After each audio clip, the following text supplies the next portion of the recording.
everyone, it's Jean from the Inky Studio. So happy that you could stop by for a few minutes today. If this is your first time, then welcome, welcome. This is part 3 of the craft along, or just showing you how I put together this upholstery cover journal. I'll link down below the part 1 in case you missed it. I will catch you today's video is going to be about altering a junk mail envelope into like a coin envelope type of insert.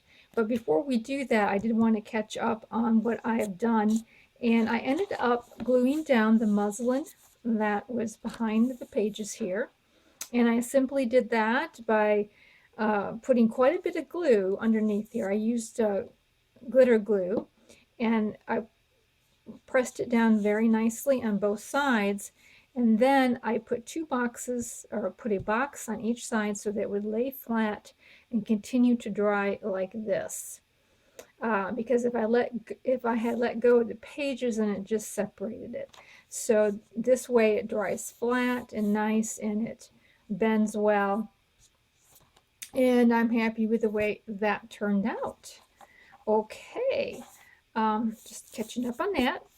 And now let's move into the, one more thing I wanted to mention, and that is one of the subbies, Evie. Thank you, Evie, for your suggestion, but she said that using maybe a quilted fabric would also work besides the upholstery. This upholstery fabric is pretty thick. It's not the real thin kind. It's almost like a rug type of a weave to it. But some quilted fabric would work, I think, really well with this particular method. And it's an idea that I think I'll keep that in mind. So thank you for that suggestion. Anyway, so here is the junk mail envelope. And the one tip I have about junk mail envelopes, this is kind of shiny, is to, when you open up your junk mail, open up the short end that is the opposite of the window. And I just cut a little slit here and take out all the contents.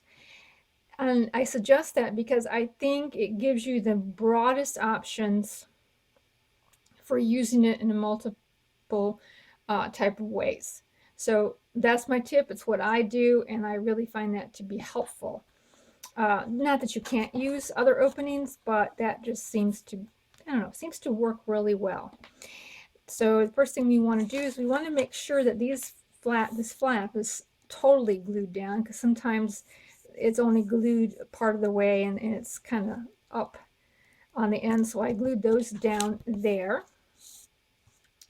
And now we're going to make the flap that comes over.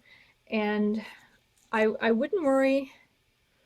All right, so you might be tempted to go like this, but you got to make sure that your envelope, which is okay way to do it, but you got to make sure that it's going to be the size you want it. So these pages are a little bit more narrow than usual, or not as tall.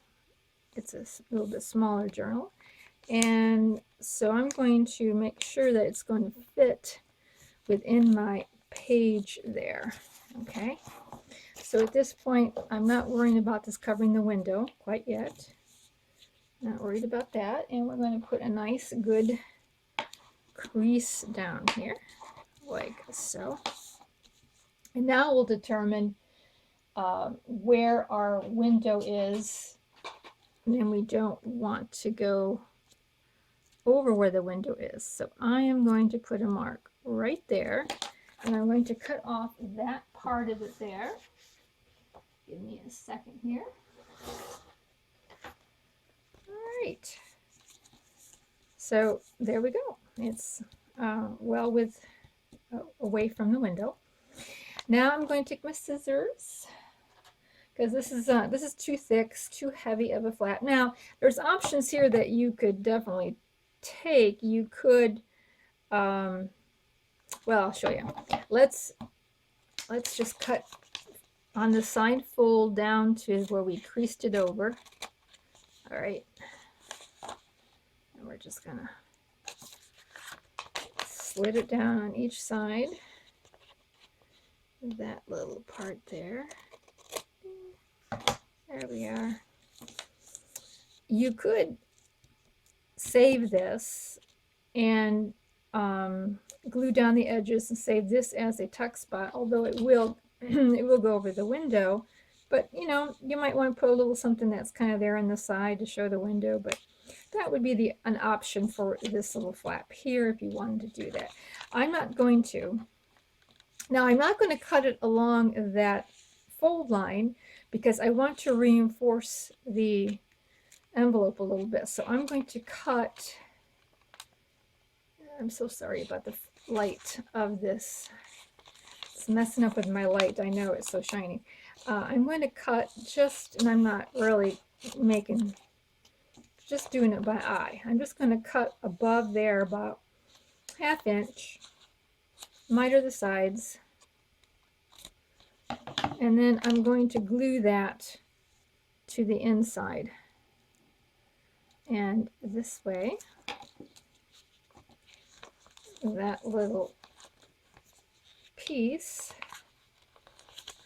will be reinforced. Okay. Oops. That little piece will be reinforced there. All right. Get a little bit of strength. Okay. Now, I don't really particularly care for this, oh, and then, yeah, I'm gonna make sure that this is even. I don't really care for the square. I mean, you could stop at this point. Don't really like it. So what I'm going to do is I'm going to cut off something like that and pick this up from here, flip it over, and put it up against this side. And this way, and you know what I'm going to do,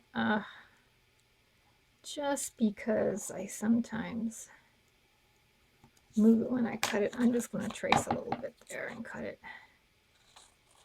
There we go. All right.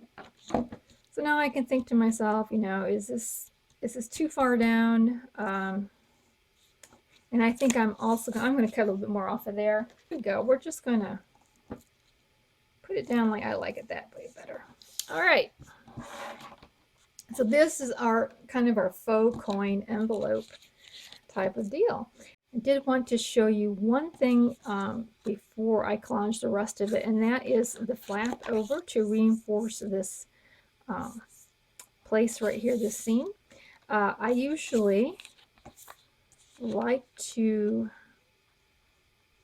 put in, I trace, get this even up here, I trace the flap on the back side of the paper just because it won't show the lines like so, but I don't cut it right along here, so I don't cut it right there to fit on the flap.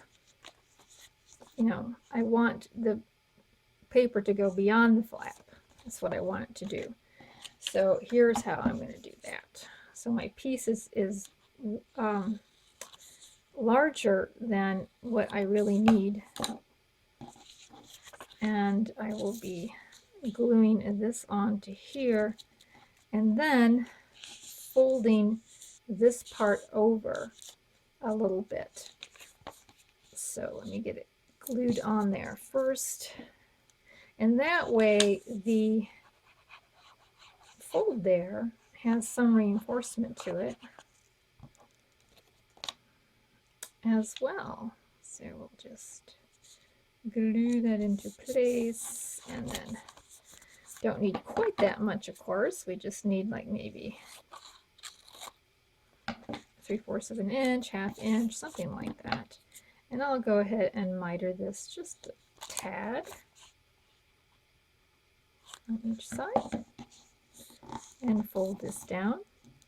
Of course, when you do the collage on the back, you'll be covering it up anyhow, but this way your flap has some good reinforcement to it. So I did want to show you that part of it. So now I'm going to go ahead and collage the rest of it.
Right, it is completed. It's all done. I did not put any paper under here because I did that once before and it made the flap a little heavier than what I really liked it to be.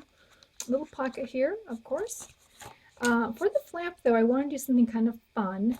I got gifted this beautiful vintage jewelry. Just love this. Isn't this just great?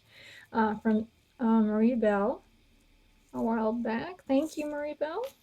And I'm going to use, I took off a little piece, one of the little dangles there, and put it onto a little mini pin, safety pin, putting it a little on this side because I didn't want it to cover my image. So I'm going to put it probably right about there. And of course I don't want to put up too high or I can't get the pin in it. So let me just put a little dot there. So I want to make sure that I get that. And I'll put her right in like this. So I'm going to use a black one for this project. Here we go. And put our our little pin inside of it. Like so. So there we go. I guess it's not laying down as flat as I thought it would. Might have to really get in there and burnish that down. Anyways, it is a fun little dangle there. I love it. All right, so here is the completed little envelope. Really like how that turned out. I'm going to use a photograph. It's part of the Ephemeras Garden kit. And in fact, all this collaging really is. And I'll put in some ephemera here in the back. Oh, that's so cute. I'm loving it. So anyways, that's it for this time. And so hopefully in the future, we'll be doing a flip through real soon. Thanks for viewing.